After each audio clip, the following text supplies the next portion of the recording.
Good morning, everybody. My name is Danielle Burdette, and I'm coming to do a presentation on culturally competent nursing care. I have asked some nurses to be in the room. Wave your hand, nurses, for me. Thank you. There's another nurse in the back you can't see. But they've all agreed to come and hear me give this presentation. So let's get started with, what is nursing?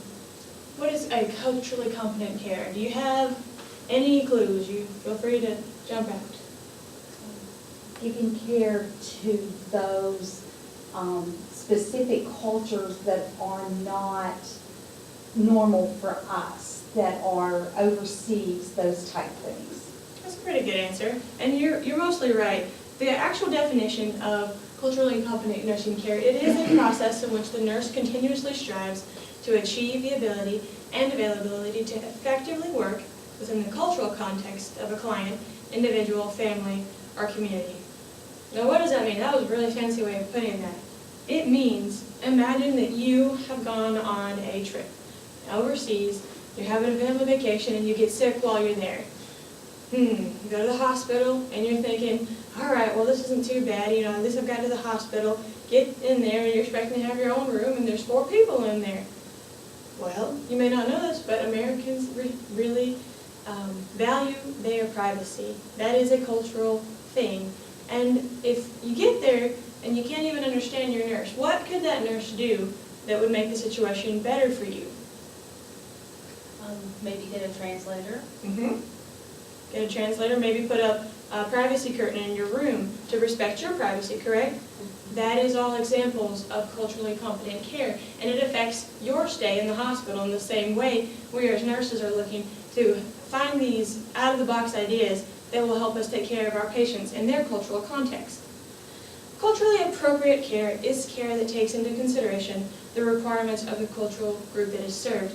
This decreases the amount of frustration felt on both sides. It streamlines the nursing process. It provides the best, most efficient, effective, and holistic care to patients, which in effect improves the patient's outcome.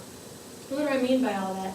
Well, when you walk into a room and the patient doesn't understand you and you don't understand them, frustration increases drastically.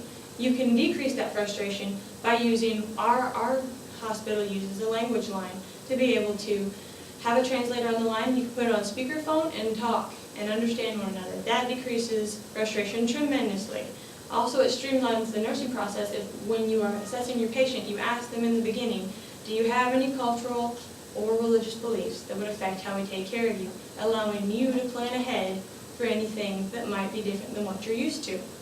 What are some examples of culturally competent care? Well, let's say that you have a patient who says, I'm a Muslim, and this is the month of Ramadan, I'm celebrating it. That may not mean anything to you in the beginning, but if you do some digging, you find out that a Muslim is not allowed to eat or drink at all during the daylight hours of Ramadan. And even if you are trying to give them medicine, they will not ingest it. So a way of getting around this could be that you ask pharmacy to retime all the medications to be given in the evening during the times they can eat and drink. And make sure they get plenty of food and water during that time for hydration purposes as well. Another example is if during your assessment you find out that your patient is a Jehovah's Witness. Now, the patient's going to have a cardiac procedure, and you would really like them to sign some consents to have blood transfusions if needed. The patient informs you that they do not accept blood transfusions. It's against their religious beliefs and they won't do it. Well, if you discuss some options with the patient, you can decide that he might accept partial fractions of blood, such as epigen or even albumin products, which isn't the cure, but could help things if anything went wrong during surgery. These are all ways of trying to take care of your patient in a culturally competent manner. For this project, I was asked to go into a little bit more depth on at least one culture that I was unfamiliar with. So I decided I wanted to teach you a few things about the Islamic culture that you may not know in case you have a patient that is a Muslim in the future.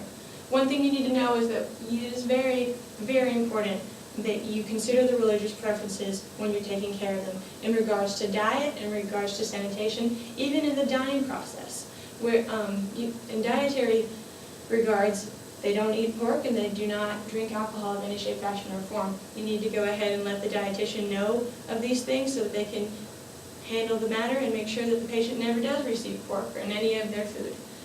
Also, the sanitation. And with Islamic culture, the right hand is considered the clean hand and the left hand is considered the unclean hand.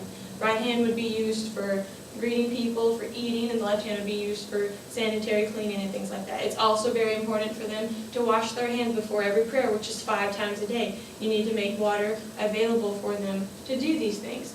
Knowing all of these things could keep you from trying to shake their hand left-handed and offending them and creating a discourse between you as a nurse and them as the patient. You need to be able to communicate effectively to be able to take care of them. The death process. Did you know that in the Islamic faith, that if you have died or if you have gone comatose or are in a coma, you have to have your face facing towards their holy city of Mecca. Euthanasia is defined as murder or suicide, and both are forbidden in the Islamic culture. You're only allowed to grieve for 3 days, and you're not encouraged to do it in public. Also, embalming or family grief counseling are all forbidden in the Muslim culture. You need to make it where the patient can be buried within 24 hours of their death. This is all very important to the culture of a Muslim, and it's important for you as a nurse to try to work within this context. So, I've given you a lot of things to work with, but what does it come down to? It comes down to just a few things. Ask questions. If you will come into contact with so many different religions, so many different cultures, and you're not going to know everything. So ask, be respectful and say, oh, I'm not familiar with that. Could you tell me a little bit more about your cultural beliefs so that I can take care of you in a much more effective manner? Be flexible and be resourceful, because there will be problems that arise. They're not going to do things the way you want them to be done, and you have to get past your prejudices to be able to find an effective manner to take care of your patient. Above all else, it's very important to be patient. It takes time and it takes a little bit of work, but if you are perseverant, you can take care of your patient in almost any circumstances. The last thing I want to leave you with is just what the Dalai Lama said. Home is where you feel at home and where you are well treated. It is the goal of this hospital, and hopefully the goal of every nurse, to make your patient feel at home and well treated. And being a culturally competent nurse will help you do that. Thank you very much.